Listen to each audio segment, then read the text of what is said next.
خبر شامل کریں گے بہاول نگر سے ہمارے نمائندہ محمد راشد بھٹی کی 13,32,000 سے زائد مالیت کا مال مسروقہ ریکور کر کے اصل مالکان کے حوالے۔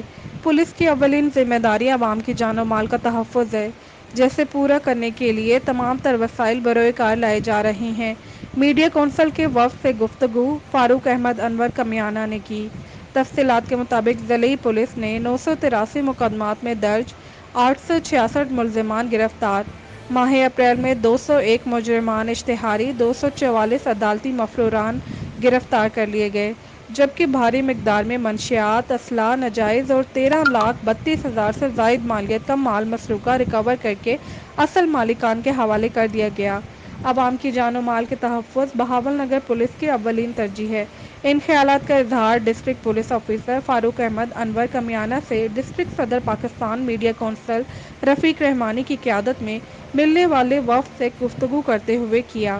وفد میں جنرل سیکرٹری راجہ کوکا افتخار، نائب صدر مظہر منظور، تبسم، نائب صدر جاوید بٹ، غلام مصطفیٰ اور ساقی بھٹی، رائے عرفان عابد، میاں ماجد بھٹی، کلیم اللہ، پیر بختیار احمد چشتی، ڈاکٹر محمد عمران، محمد اعجاز احمد، محمود اقبال اور دیگر لوگوں اور عہدیداران اور ممبران نے بھرپور شرکت کی۔